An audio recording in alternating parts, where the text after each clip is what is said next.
عزیزان ملت اسلامیہ، اسی لیے اللہ نے فرمایا کہ وما ارسلناک الا رحمۃ للعالمین۔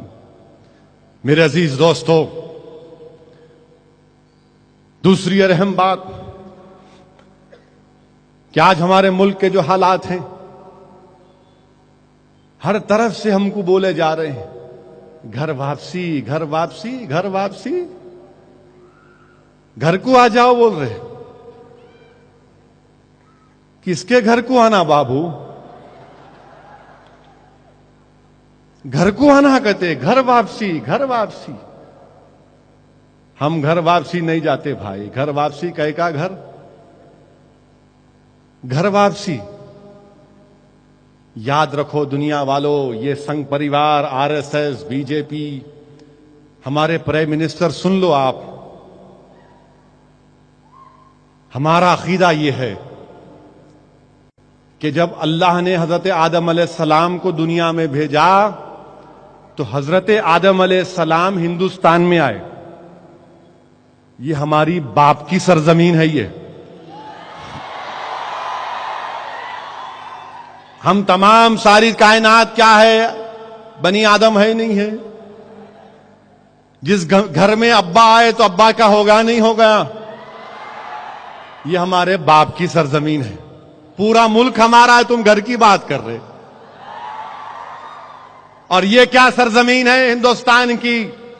سنو آر ایس ایس والو، یہ جو ہندوستان کی سرزمین کے تعلق سے رسول اللہ صلی اللہ علیہ وسلم نے ارشاد فرمایا کہ مجھے یہاں سے ٹھنڈی ہوا کی خوشبو آتی ہے، تو یہ ہماری باپ کی سرزمین بھی ہوئی، اور یہاں سے ٹھنڈی ہوائیں جو خوشبو آ رہی ہے، صبح قیامت تک یہی ٹھنڈی خوشبو ہوائیں توحید اور رسالت کی چلتے رہیں گی۔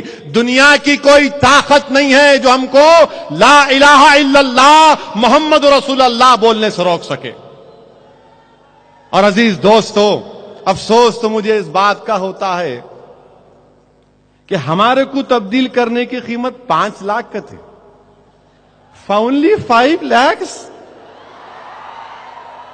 What a joke! Only 5 lakhs? ارے پیارے، اگر میں ہمارے پرانے شہر کی زبان میں جواب دوں گا تو بولیں گا ارے 5 لاکھ بول رہا، 5 لاکھ کا تو خالی زردے کا پان کھا کے تھوک تو میں، تو 5 لاکھ بول رہا۔ 1,000 کا پان کھاتے کھاتے آج کل، اللہ اکبر۔ ہمارے ایک رشتے کے بھائی بھی ہے، ان کو بڑا شوق شام ہوئی کی کھانا پان، ایئر کنڈیشن پان بھی نکلا سنا آج کل، وہ حلق کو کلیجے کو ٹھنڈک پہنچاتا کہتے۔ 5 lakhs for a Muslim, 2 lakh for Christian؟ کیا ہے بھائی یہ؟ چنے خرید رہے؟ ہم 5 لاکھ میں رسول اللہ صلی اللہ علیہ وسلم کی غلامی کا توق نکال کے آ جائیں گے؟ نہیں، 5 لاکھ نہیں، 5 کروڑ نہیں، 5,000 کروڑ نہیں، 5 بلین ڈالر نہیں، ساری دنیا کی دولت بھی تم ہمارے قدموں میں لا کر رکھ دو گے، تب بھی ہم اسلام کو نہیں چھوڑیں گے انشاءاللہ تعالی۔ ہم اسلام کو نہیں چھوڑ رہے کیونکہ دین فطرت ہے۔ ہر کوئی جو دنیا میں پیدا ہوتا، سن لو آر ایس ایس والو، ہر کوئی جو دنیا میں پیدا ہوتا مسلمان پیدا ہوتا، اس کا ماحول، اس کے ماں باپ اس کو دوسرے مذہبوں پر لے کر چلے جاتے، وہ تمہاری مرضی۔ اور صحیح کہا مفتی خلیل احمد صاحب نے کہ دین میں کوئی زور زبردستی نہیں، ہدایت تو سب کے سامنے ہے۔ اللہ نے قرآن میں فرما دیا کہ دین میں کوئی زبردستی نہیں ہے۔ جو کوئی بھی پیدا ہوتا ہے، ہمارا ماننا ہے اپنا کو مانو، ہمارا ماننا ہے جو کوئی پیدا ہوتا انہیں مسلمان پیدا ہوتا۔ آپ آؤ واپس،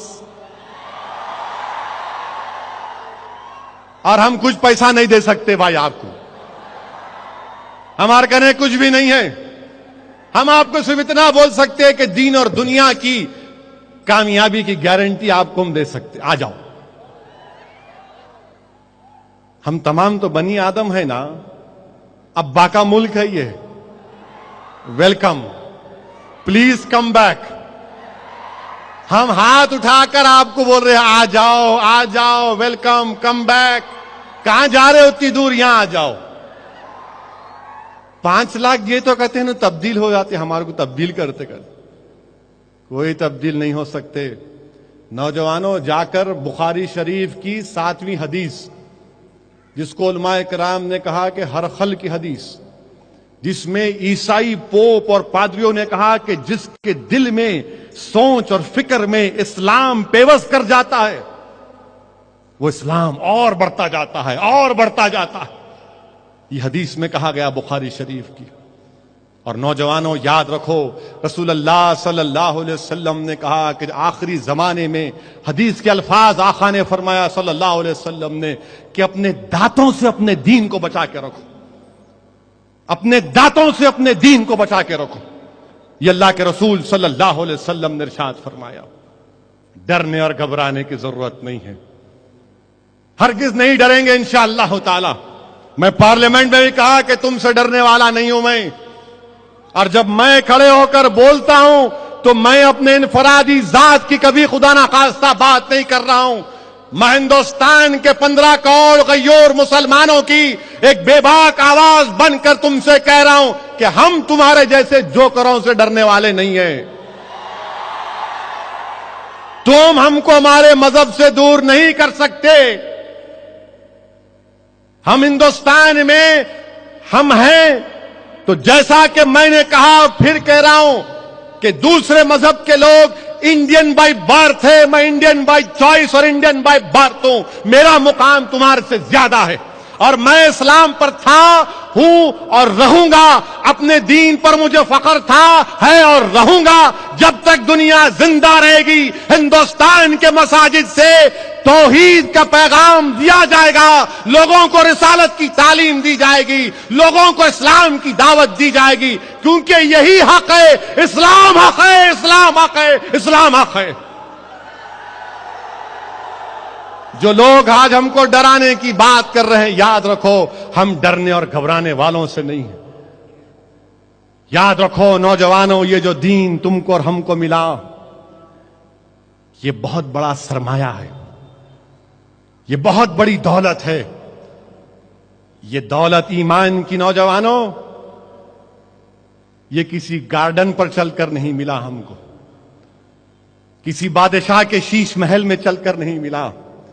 نوجوانوں, اسلام اور ہم تم کو اور ہم کو ملا ہے تو بدر و حنین سے ملا ہے, جنگ خندق سے ملا ہے, طائف کے ان مصیبتوں سے ملا ہے, کربلا کے ان شہیدوں کے عظیم خون سے ملا ہے, اہل بیت کی قربانیوں سے دولت ہم کو ملی ہے. عباس علمبردار کو اپنے بازو کو قربان کرنا پڑا, تب جا کر ہم کو یہ ہمارا سرمایہ ہے, ہماری دولت ہے. ہر کوئی ہم کو کہے گا کہ دولت 5 لاکھ, انہیں 5 لاکھ کا پان کھا رہا آج کل, کیا بولنا مت کرو بولے تو بھی نہیں سنتا. تاریخ یہ بتاتی عزیزان ملت, تاریخ اسلام ہم کو یہ پیغام دیتا ہے کہ صہیب رومی رضی اللہ تعالیٰ عنہ روم سے آ کر اسلام قبول کیے, اور صہیب رومی نے خوب دولت کمائی, تجارت کی. اللہ کے رسول صلی اللہ علیہ وسلم کی ہجرت فرمانے کے بعد آپ کا دل تڑپ رہا تھا, تکلیف میں تھے کہ نہیں میں بھی چلے جاؤں رسول اللہ صلی اللہ علیہ وسلم کے پاس. جب صہیب رومی جا رہے تھے تو کفاران مکہ نے روک کر کہا کہ صہیب رومی تم ضرور مدینے کو جا سکتے مگر دولت چھوڑ کے جانا. حضرت صہیب رومی رضی اللہ تعالیٰ عنہ نے ارشاد فرمایا, دیکھو میں جب تیر کمان اٹھاتا ہوں تو کوئی میرے سامنے سر نہیں ٹکتا, مگر میں میرے آقا محمد مصطفیٰ صلی اللہ علیہ وسلم کے پاس جا رہا ہوں. تم کو یہ دولت کیا ہے, قربان ان پر, جتنا دولت لوٹنا ہے لوٹ لو. پوری دولت چھوڑ کر مدینے چلے گئے. ایک اور صحابی رسول تھے, آپ اور آپ کے بچے, آپ کی بیوی اور بچے کو لے کر مدینہ جا رہے تھے تو کفاران مکہ نے کہا کہ نہیں آپ نہیں جا سکتے, یہ ہمارے قبیلے کی بچی ہے، یہ ہمارا بچہ ہے، آپ کو جانا اکیلے چلے جاؤ۔ تو آپ نے کہا کہ میں اپنی بیوی بچوں کو قربان کر دیتا ہوں رسول اللہ صلی اللہ علیہ وسلم پر، اور چلے گئے۔